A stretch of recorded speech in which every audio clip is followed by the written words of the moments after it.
Good afternoon students. आज हम एक इंपॉर्टेंट टॉपिक के साथ आगे बढ़ेंगे। टॉपिक है रिलेटिव वेलोसिटी। ये रिलेटिव वेलोसिटी होता क्या? बेसिकली वेलोसिटी दो तरह की होती है, एक होती है एब्सोल्यूट वेलोसिटी और दूसरी होती है relative velocity. Velocity of a body with respect to a stationary observer is called absolute velocity. The velocity with respect to a moving observer is called relative velocity. अगर कोई बैठा है और मैं उसके रिस्पेक्ट में अपनी वेलोसिटी कैलकुलेट करता हूं तो my velocity is said to be the absolute velocity. If the same person runs behind me or runs away from me, means I am also running, the reference person is also running, then our velocity are called relative velocity. So basically what is relative velocity? The velocity of a body with respect to another moving body is called relative velocity. Relative velocity को हम पढ़ते कैसे? ये respect relative velocity एक के respect में ली जाएगी। तो अगर मैं कहूं relative velocity of body A with respect to body B, relative velocity of this with respect to this, दोनों में से जिसकी वेलोसिटी होती है वो लेटर पहले लिखा होता है और जिसके रेस्पेक्ट में होती है वो बाद में लिखा होता है। तो I will read it as the relative velocity of A with respect to B is defined as velocity of A minus velocity of B. Vector sign लगाया डायरेक्शन के लिए। सिमिलरली अगर मैं कहूं relative velocity of body B with respect to A, तो अगर मैं कहूं relative velocity of body B with respect to body A, then I will write vector V B A, यानी velocity of B with respect to A equal to velocity of body B minus velocity of body ए।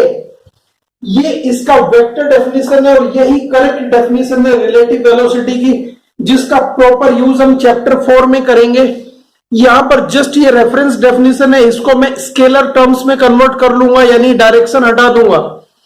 अब मैं direction को unify करता हूं। मेरा special case आता है for rectilinear motion, यानी मोशन अगर एक स्ट्रेट लाइन में हो तो डायरेक्शन का एक पेयर बनता है, डायरेक्शन फिक्स हो जाती है, एक प्लस होगी तो दूसरी माइनस होगी, तो फिर मुझे वेक्टर साइन लगाने की बहुत ज्यादा जरूरत नहीं पड़ती है। ऑल्दो डायरेक्शन अभी भी काउंट होगी बट वेक्टर साइन लगाने की जरूरत नहीं पड़ेगी। तो मैं कहता हूं for rectilinear motion, number 1, if both the body are moving in same direction, assume the direction of motion be positive. दोनों बॉडी एक ही डायरेक्शन में जा रही है और उस डायरेक्शन को मैंने पॉजिटिव मान लिया है। देन यहां से अब क्योंकि डायरेक्शन फिक्स है, एक ही लाइन में है, तो यहां से मैं वेक्टर साइन हटा देता हूं, वेक्टर साइन की जरूरत नहीं पड़ेगी। फिर मैं लिखूंगा V A B, relative velocity of A with respect to B, और I can say relative speed of body A with respect to B is defined as VA minus VB। अगर दोनों बॉडी एक ही डायरेक्शन में चल रही हैं तो दोनों की वेलोसिटी या तो पॉजिटिव ली जाएंगे, आइदर VA पॉजिटिव, अगर VA पॉजिटिव है तो VB भी पॉजिटिव होगा। और उस केस में जब मैं यहां VA पॉजिटिव लिख रहा हूं तो vector VA minus plus VB, और दोनों पॉजिटिव है तो माइनस साइन आएगा। अगर मैं VBA की बात कर रहा हूं तो VB पॉजिटिव है माइनस VA। अब ये दोनों वेलोसिटी एक दूसरे के रिस्पेक्ट में मैंने कैलकुलेट कर ली जब दोनों बॉडी अपोजिट डायरेक्शन में जा रही थी। यहां पर हमने देखा कि अगर दोनों बॉडी अपोजिट डायरेक्शन में जा रही है then their relative velocity is defined as the difference of their velocities. Difference of their velocities. अब देखते हैं इसको आगे हम कैसे करेंगे, इसके न्यूमेरिकल एग्जांपल से ज्यादा क्लियर करेंगे इस चीज को हम। Second case, if both the body are moving in opposite direction, अगर एक नॉर्थ जाता है तो दूसरा साउथ जा रहा है, एक ईस्ट जाता है तो दूसरा वेस्ट जाता है, या मैं कहूं एक पॉजिटिव डायरेक्शन में जा रहा है तो दूसरा नेगेटिव डायरेक्शन में जा रहा है। Assume direction of body A is positive, मैंने बॉडी ए की डायरेक्शन को पॉजिटिव मान लिया और बॉडी बी की डायरेक्शन को नेगेटिव मान लिया। तो अब मैं कह सकता हूं मेरे पास VA है पॉजिटिव और मेरे पास VB है नेगेटिव। तो जब मैं VAB कैलकुलेट करूंगा तो VA माइनस VB, क्योंकि VB तो नेगेटिव था मेरे पास, तो माइनस VB और माइनस माइनस बिकम्स प्लस, तो I will write VAB equal to VA plus VB।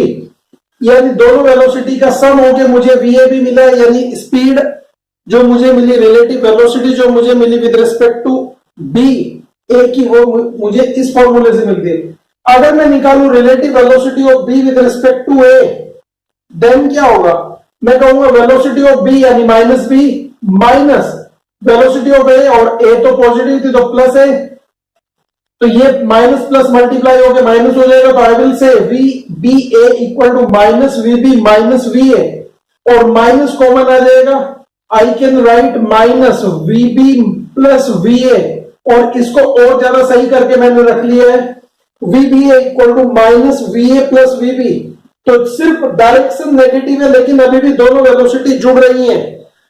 Here we take note that if two bodies are moving in the same direction, then their relative velocities are obtained by the difference of the velocities of the two bodies. Number two, if both the body are moving in opposite direction, then their relative velocities are obtained as the sum of the velocities of the bodies. और ये जो v है V B मैंने लिए, ये है absolute velocities, और V A B और वी बी जो लिए ये है relative velocities. Now let us see some examples to solve this, how to solve the problems related to relative velocity in a straight line और relative velocity in a rectilinear motion.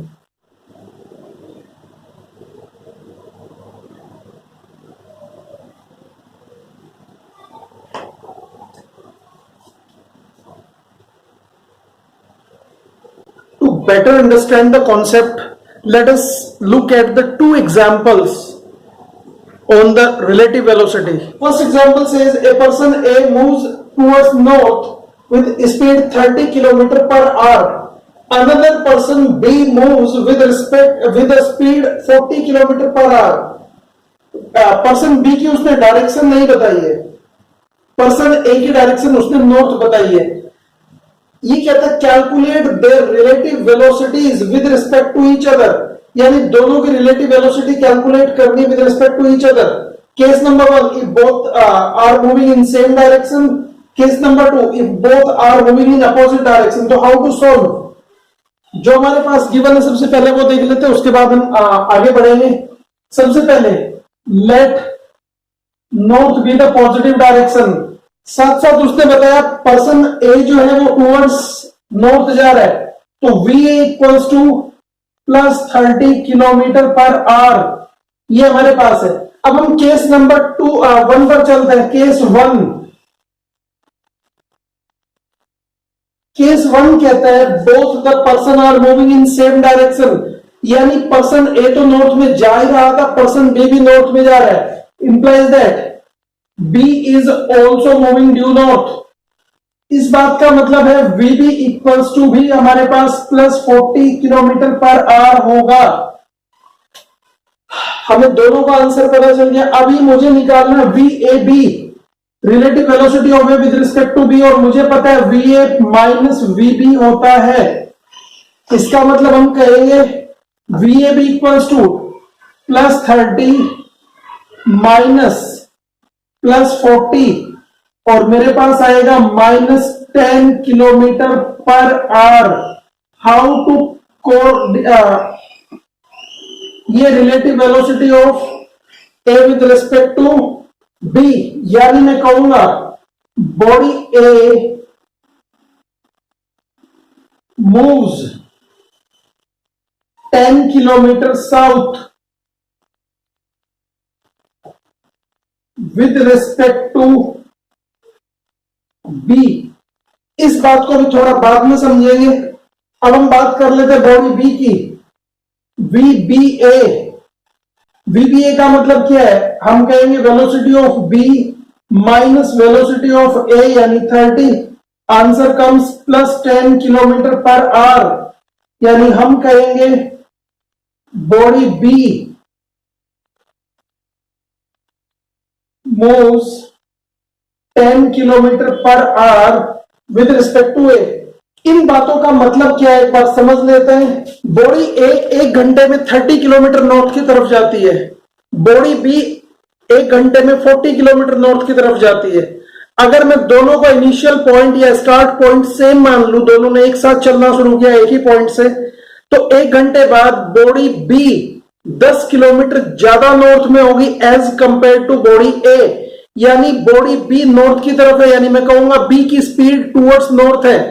But अगर मैं body ए के reference में बात करूं तो वो body B से 10 किलोमीटर साउथ में पीछे रह जाती है, यानी वो बॉडी बी से चल रही है नॉर्थ में, नो डाउट, बट क्योंकि वो बॉडी बी से 10 किलोमीटर बिहाइंड है यानी टुवर्ड्स साउथ है, दैट्स वाई जिसकी वेलोसिटी नेगेटिव होती है वो बिहाइंड यानी लैगिंग बॉडी होती है।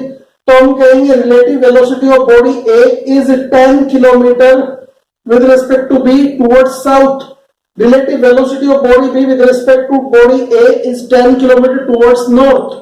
तो ये है हमारे पास पहले केस का answer. Case number 2 says both are moving in opposite direction। हमें पता है बॉडी A तो नो डाउट नॉर्थ की तरफ ही जा रही है, but body B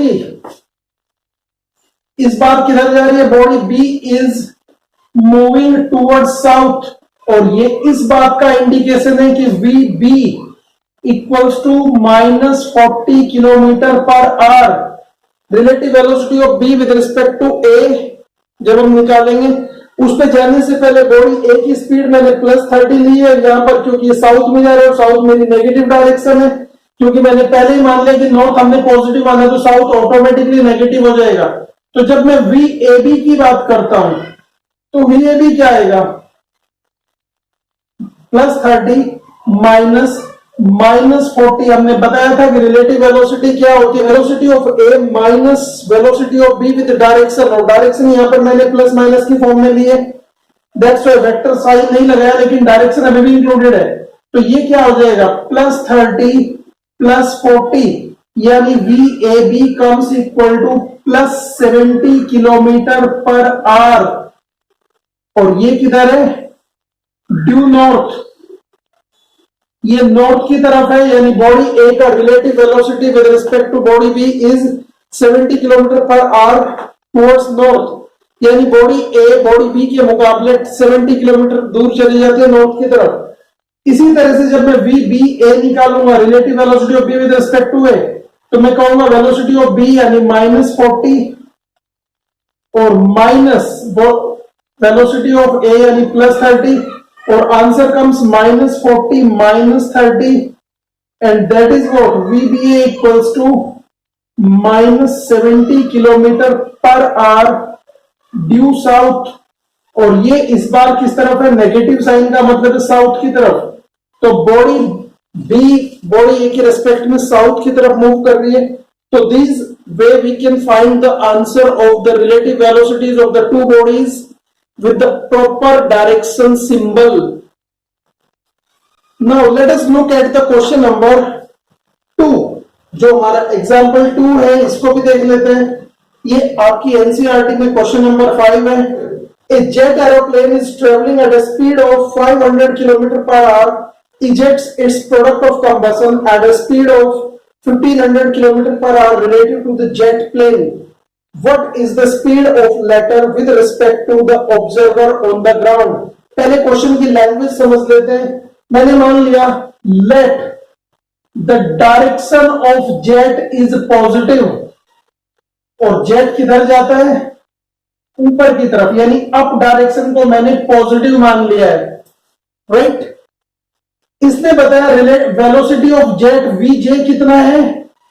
500 kilometre per our, and that I am taking positive. Ejects the product of combustion, ये कंबसन गैसेस निकालता है। प्रोडक्ट ऑफ कंबसन का मतलब जब कोई रॉकेट छोड़ा जाता है, कोई जेट प्लेन छोड़ा जाता है, तो उसमें से अपोजिट डायरेक्शन में गैसेस निकलते हैं, जिसको हम कहते हैं प्रोडक्ट ऑफ कंबसन। ये कंबसन का जो स्पीड इसने बताया वो 1500 किलोमीटर पर आवर बताया, but relative to the jet, ये जेट की रिलेटिव बताया। अब याद रखिए प्रोडक्ट ऑफ कंबसन नीचे जाता है, तो direct speed of combustion gases with respect to jet, इसको मैंने कहा VGJ, relative velocity of gases with respect to jet. That is 1500 kilometre per hour. अब यहां पर डिसीजन आपको करना है कि ये ऊपर या नीचे। हम सबको पता है कि अगर मैं कोई जेट प्लेन को अज्यूम करूं तो जेट प्लेन ये है जो जाएगा ऊपर की तरफ, लेकिन इससे निकलने वाली गैसेज ये जाती है नीचे की तरफ। तो गैसेज का जो फ्लो है वो नीचे की तरफ होता है और जेट का जो फ्लो है वो ऊपर की तरफ होता है। तो ये नेगेटिव लिया जाएगा, वीजीजे होगा नेगेटिव, डाउनवर्ड जाएगा। अब इसने कहा है फाइंड क्या करना है, ये कहता है find the speed of latter यानी गैसेस, पहले जेट बताया बाद में गैसेस बताई। तो find the speed of latter यानी gases with respect to an observe stationary observer या ऑब्जर्वर ऑन द ग्राउंड। अब ग्राउंड पर जो ऑब्जर्वर बैठा है उसके रेस्पेक्ट में गैसेस का एब्सोल्यूट वेलोसिटी निकालना है, यानी Vg इक्वल्स टू क्या है ये निकालना है।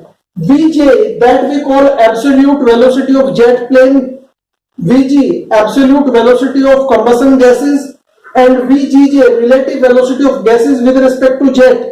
क्योंकि गैस की speed with respect to jet find की है उसने, वो हो सकता है जेट की speed with respect to gases बता देता, तब इसको आप रिवर्स वे में करते। हमें पता है Vgj बाय डेफिनेशन होगा Vg माइनस Vj, यही होता है क्योंकि दोनों अपोजिट डायरेक्शन में जाता है। गैस एंड जो हमारा कंबशन सब्सटेंस है ये ऐसे जाएगा, तो I will write with a vector sign, but मुझे पता है Vgj में माइनस 1500 किलोमीटर पर आवर। तो Vgj equal to minus 1500 kilometre hour, Vg as it is मैंने छोड़ दिया, इसकी डायरेक्शन को मैं बाद में देख लूंगा। और माइनस ये आएगा मेरे पास प्लस 500 किलोमीटर पर आवर और Vg इक्वल्स टू क्या होगा, Vg as it is minus 1500 और ये माइनस के 500 उधर आके प्लस के हो जाएंगे, तो it has become minus 1000 kilometre per hour. तो वेलोसिटी ऑफ कंबशन गैसेस क्या होगी, 1000 किलोमीटर पर आवर डाउनवर्ड या अपोजिट टू द जेट। यही है हमारा आंसर ऑफ द क्वेश्चन। तो this way we will solve the questions based on relative velocity. Let us take one more important concept, the graphical representation of relative velocities. Graph की form में मैं relative velocity को कैसे दिखाता हूं, इसके लिए मैं पोजीशन टाइम ग्राफ यहां पर खींचूंगा। Let two bodies A and B are moving with speed A and V and VB। मैंने दो बॉडीज मान ली जिनकी स्पीड है V और VB। Let x0A and x0B the initial position of the bodies, यानी जब टाइम t इक्वल टू 0 था तो बॉडी A का जो पोजीशन था वो x0A था, बॉडी B का जो पोजीशन था वो x0B था। And xTA and xTB be their position at time t। जब टाइम बढ़ के t हुआ तो बॉडी A का पोजीशन था xTA और बॉडी B का पोजीशन था xTB। t फॉर टाइम है और A और B की है, ये 0 फॉर टाइम 0 के लिए।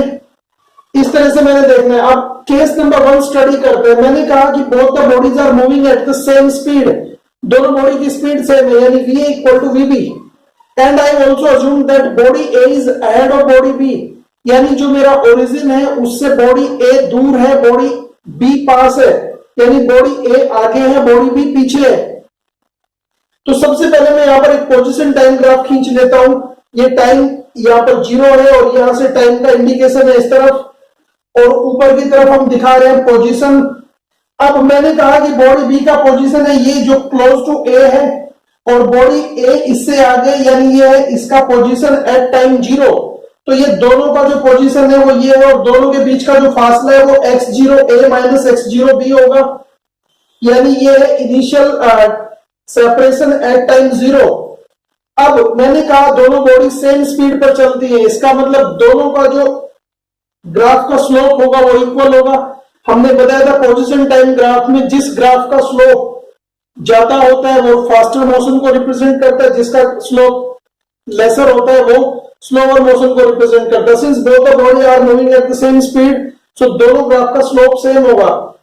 अब टाइम t के बाद जब मैं इनकी पोजीशन निकालता हूं तो ये xTA position of body A at time t, ये xTB position of body B at time t।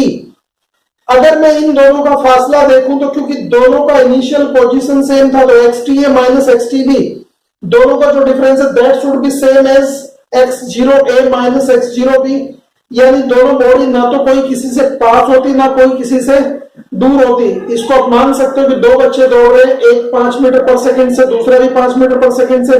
पहला बच्चा दूसरे बच्चे से 100 मीटर आगे था, तो चाहे वो कितनी भी देर दौड़ ले दोनों के बीच का इनिशियल फासला 100 मीटर बना रहेगा। तो this way we can say relative velocity of A with respect to B is 0, और अगर मैं relative velocity of B with respect to A निकालूं तो भी 0 आएगी, यानी कि both the body are moving at the same speed, their relative velocity is 0, or you can say their relative displacement is also 0. इनका relative displacement भी 0 है। Now let us see the case number 2. Case number 2 क्या कहता है? मैंने कहा कि if body A is moving faster, अगर body A तेज चल रही है, body B slower चल रही है, इसका मतलब VA is greater than VB and A is ahead of B। Naturally जो हमने पहले मान लिया कि A B से आगे है, अगर B को आगे रखना होता तो फिर यहां पर B और यहां पर A ले लेते हैं हम। चलिए, तो body A is moving faster and body A is ahead of body B, then क्या होगा? हम यहां पर कहते हैं बॉडी A का जो स्लोप है वो ऊपर की तरफ, क्योंकि इसकी स्पीड ज्यादा है तो ये तेज चलेगा। बॉडी B का जो स्लोप है वो कम रहेगा क्योंकि इसकी स्पीड कम है। तो जब मैं स्लोप को देखता हूं तो with time they get diverge, और अगर मैं किसी टी टाइम पर इनिशियल पोजीशन थे इनके X0A और X0B, फाइनल पोजीशन जो है इनके XTA और XTB है। अगर मैं यहां से देखूं तो XTA माइनस XTB यानी the displacement of the two bodies after time t is greater than the displacement of the two bodies after time at initial time यानी 0 टाइम। यानी मैं कह सकता हूं कि both the body are separating, दोनों body के बीच में फासला बढ़ रहा है, both the body are getting separated, और टाइम के साथ ये फासला बढ़ता जाएगा क्योंकि आगे वाली बॉडी तेज चल रही है। हम इस केस को ऐसे भी कह सकते हैं कि body ahead is moving faster and body behind is moving slower। अगर दोनों बॉडी के सेपरेशन की बात करें तो यहां पर रिलेटिव वेलोसिटी अगर मैं B के रेस्पेक्ट में निकालता हूं A की तो आएगी पॉजिटिव, क्योंकि रिलेटिव वेलोसिटी ऑफ A होगा VA माइनस VB, क्योंकि VA बड़ा है VB छोटा है, तो VA minus VB positive value आने वाली है, यानी ये पॉजिटिव होगी। बट अगर relative velocity of B with respect to A निकालूं तो VB माइनस VA होगा, क्योंकि B छोटा है A बड़ा है, तो नेगेटिव वाली वैल्यू रिटेन करेगी, यानी VBA आएगा 0, सॉरी लेस देन 0, यानी it is called negative value. Case number 3 देखते हैं। केस नंबर 3 कहता है if body behind is moving faster, जो बॉडी पीछे है वो तेज चल रही है as compare to the body ahead, यानी I can say VA is smaller than VB। इस बार जो स्पीड ऑफ बॉडी A है वो बॉडी B की स्पीड से कम है and body A is obviously ahead of body B, तो we can say body behind is moving faster. तो इसके लिए एक बार फिर मैं पोजीशन टाइम ग्राफ बनाता हूं। बॉडी B का इनिशियल पोजीशन पीछे था X0B, बॉडी A का इनिशियल पोजीशन आगे था X0A, but with the time body A का स्लोप कम और बॉडी B का स्लोप ज्यादा होगा, तो both the graph approach each other and at any point they cross. This cross point is called overtake point. जब पीछे वाली बॉडी आगे वाली बॉडी से आगे निकल जाती है that we call overtake point. Overtake point तक XTA माइनस XTB स्मॉलर होगा और फिर ये बढ़ता जाएगा, ये टाइम के साथ फिर बढ़ने लगेगा। तो अगर मैं देखता हूं, हम कहेंगे XTA minus XTB is smaller then X0A minus X0B, और ये सिर्फ ओवरटेक पॉइंट तक है, उसके बाद ये कंडीशन रिवर्स हो जाएगी। तो we will say XTA minus XTB is smaller than X0A minus X0B, यानी we can say body B is approaching body A and body B approaching body A up to overtake point. After that they start separating each other, यानी body B और body A के बीच में फासला बढ़ने लगेगा। तो initially दोनों body के बीच का फासला कम होगा, बॉडी B A को अप्रोच करेगी और जो ओवरटेक पॉइंट है वहां तक दोनों बॉडी एक दूसरे को अप्रोच करेंगी, उसके बाद दोनों में सेपरेशन हो जाएगा। यहां पर relative velocity of body A with respect to body B is negative this time and relative velocity of body B with respect to body A is positive. This way we will plot the graph of relative velocities of the bodies. Let us understand the relative motion with an example. एक example से हम relative motion को समझते हैं। Example कहता है two students M N N go to their home from their school. Their motion is shown by a position time graph. Find who starts earlier. Let us see. First, study the graph. I have drawn a position time graph. Let us understand from the position time graph. Position time graph says this original position is the school. ये school है, zero time पर यहां पर थे दोनों बच्चे, bell बजती है और दोनों बच्चे अपने घर की तरफ चल देते हैं। This side we are showing position, this time on the x-axis we are showing the time. ये ग्राफ कहता है ये ग्राफ m का है और ये ग्राफ n का है। अब हम सबसे पहले दोनों ग्राफ की टिप से परपेंडिकुलर ड्रॉ करते हैं on position axis and on time axis. ये कहता है हु स्टार्ट्स अर्लियर, इनिशियल किसकी था। ये देखो जैसे ही स्कूल की घंटी बजती है जो स्टूडेंट m है वो तुरंत से अपना बैग उठाता है और चल देता है। तो ये जैसे ही घंटी बजती जैसे टाइम होता है इसने चलना शुरू कर दिया, लेकिन बॉय एन ने या स्टूडेंट एन ने चलना शुरू किया आफ्टर टाइम टी। तो इसका आंसर क्या, हु स्टार्ट्स अर्लियर। तो आंसर है M starts earlier. M N से पहले चल देता है। हु मूव्स फास्टर, दोनों का ग्राफ देखते हैं, जिसका स्लोप ज्यादा होगा, जिसका एंगल बड़ा होगा with the time axis that is moving faster. और यहां पर मुझे लग रहा है कि एंगल जो है थीटा एन जो है थीटा एम से बड़ा है। हम कह सकते हैं theta N is greater than theta M. इसका मतलब एन मूव्स फास्टर, एन तेज चलता है। Who lives closer to the school, दोनों का घर हम देखते हैं तो दोनों ने, इसने अपनी मोशन यहां खत्म की, इसने अपनी मोशन यहां खत्म की। जब मैं ऐसे टाइम एक्सिस पोजीशन एक्सिस पर परपेंडिकुलर खींचता हूं तो ये है एच एम यानी होम ऑफ एम, ये है एच एन।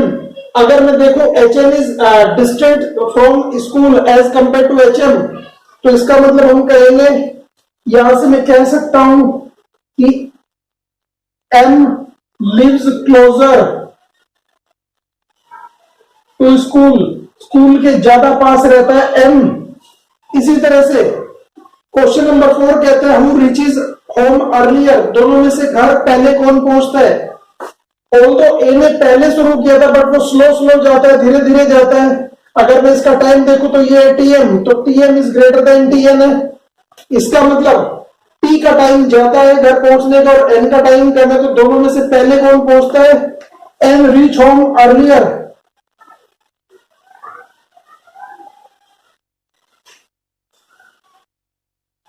दोनों में से जो एन है वो पहले घर जाएगा। फाइनली ये पूछते हैं कि हु ओवरटेक्स हुम, ओवरटेक हमेशा नीचे वाला करता है। तो यहां से ये एन का ग्राफ है, तो यहां पर किसने ओवरटेक किया, एन ने ओवरटेक किया एम को, एन ने ओवरटेक एम को किया और दूसरा कहीं क्रॉस पॉइंट आया नहीं। इसका मतलब यहां पर आंसर आएगा एन ओवरटेक्स एम। एन ने एम को ओवरटेक किया ओनली वंस, सिर्फ एक बार। अगर मैं मान लूं कि ये साइकिल पे जा रहा होता और साइकिल पे जाते जाते रास्ते में जैसे ये एम से आगे निकला, साइकिल की चेन उतर गई और ये बैठ के उसको चढ़ाने लगा, तो ये स्टेशनरी ग्राफ है, रेस्ट में आया और ये फिर चलने लगा, फिर चला गया, कुछ ऐसे। तो अब क्या होगा, 1 2 3 ओवरटेक होते। यहां पर एन ने एम को ओवरटेक किया था, अब ये एम ऊपर आया है नीचे, तो यहां पर ओवरटेक कौन कर रहा है, एम ने एन को किया और यहां पर फिर एन ने एम को किया, तो ये 3 ओवरटेक सिचुएशन बन जाती मेरी। तो यहां पर मैं कहता कि 3 times overtaking takes place, 2 time N overtake M and 1 time M overtake N. ये अलग ग्राफ होता है, यहां पर इसका आंसर नहीं, मैंने आपको टेक्निक बताइए। तो this is all about the relative motion. Solve the questions given in your book. Thank you for watching. Have a good day.